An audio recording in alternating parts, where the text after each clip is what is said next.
Okay, here's a tip for wannabe thieves. Do not try to steal from a professional athlete. Tonight, tennis goddess Serena Williams is being celebrated off the court for her superhero alter ego in a dramatic incident all caught on camera. But should you risk your own safety for the safety of your belongings? Before the rest of us mere mortals follow her lead, here's ABC's TJ Holmes.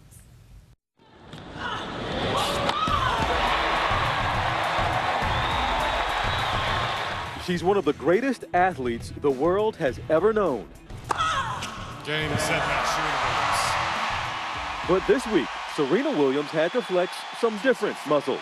The 34-year-old superstar not chasing after tennis balls, but chasing after an alleged cell phone thief. Take a look at this surveillance video. You see the 21-time Grand Slam champ sitting down to dinner Tuesday at Mission Chinese, a trendy star-studded restaurant in San Francisco. Her phone is sitting out on the chair next to her. Now, check out the man leaning against the counter. You're at a restaurant, you're having fun, you're not paying attention to your surroundings all the time, and that's what these guys are looking for. Acting very casually, he appears to swipe her phone off the chair and take off. The tennis star reacts almost immediately. She leaps up, chases after the alleged thief, quickly catches up, and confronts him outside. Once I reached the door, I saw that she was talking to the guy. Serena reportedly asked the man if he mistakenly took the wrong phone. She says he hesitates, then sheepishly admits he did because it was so confusing in the restaurant. She said that she thought that was the best approach so that she could avoid any conflict with him. And I just said, good job. For Serena Williams, her run-in with a suspected thief was a moment of triumph. Williams recounting the whole incident on Facebook, leaving her followers with some advice. Always listen to your superhero inner voice. Just because you're a lady, don't be afraid to step up to any challenge and not be a victim, but a hero. The superstar even posting this photo of herself wearing that classic S. It was maybe a bit of payback for the 2 million Americans who had their phones stolen last year. It's been dubbed apple picking, thieves walking away with people's phones by any means necessary. Of course, celebrities like Williams may have more at stake, according to former New York cop Joe Giacalone. They want to get to a celebrity's phone or something like that with all the information. Hey, listen, what people put on their cell phones these days, photographs, videos, some of them inappropriate. So, you know, these are the things that they're making big money on. So that could always be an impetus to do this kind of stuff, too. But it's not just celebrities playing Crime Stopper. Apparently, chasing after suspected thieves may be in our DNA. Watch this alleged thief grab a cell phone from an unsuspecting pedestrian in New York City. Without missing a beat, the woman chases after him, followed by a man riding on a city bike.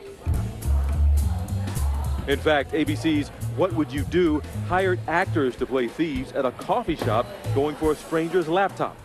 Excuse me. I'm sorry to bother you.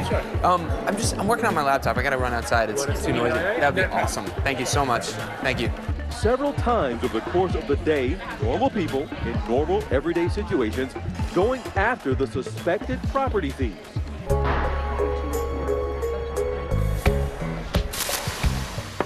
Excuse me. Excuse me. Excuse me. Not yours. No, he asked us to watch the computer. Yeah, that's my friend. He told me to grab it. Can I just make sure, because he asked us to make sure. You kidding me? No, I'm not kidding you. Yeah, so I wasn't letting him walk away with that computer. It wasn't happening. Not on my watch. Of course, these situations, like Williams, went off without a hitch, but encounters with cell phone thieves aren't always civil. Giacalone says advances in technology are now making it less necessary to chase people down. I don't understand the idea behind why criminals even want these things anymore, the way they can be traced. And now we're talking about kill switches for cell phones and all these other types of things. You know, listen, as more of these guys get arrested, I think you're going to start seeing a lot less of these types of crimes. Which begs the question, is chasing after a thief necessarily a good idea? When it comes to your property, it's not worth your life. It could always be replaced. And, you know, listen, the idea behind this whole thing is to make sure you enjoy yourself, but also make sure you keep yourself safe. So what can you do to keep your belongings safe? First thing, everybody has to be mindful of their surroundings. You're in a bar, you're in a restaurant, you're out on the street, whatever it may be. Things can change in a second. Try to avoid these distractions like you're burying your head in a cell phone. Don't carry your checkbooks, don't carry Social Security cards. You should never have that on there, or any other identifying things. The moral of this story for would-be thieves, if you're gonna steal a phone, maybe, just maybe, it shouldn't belong to Serena Williams. I think that she was very brave. She could set like an example for people. When you first saw that video and you first saw her reaction, what did you think? She's a sports athlete. She's in great shape. But you know what? You don't know who you're going up against or what you're dealing with. For Nightline, I'm TJ Holmes in New York.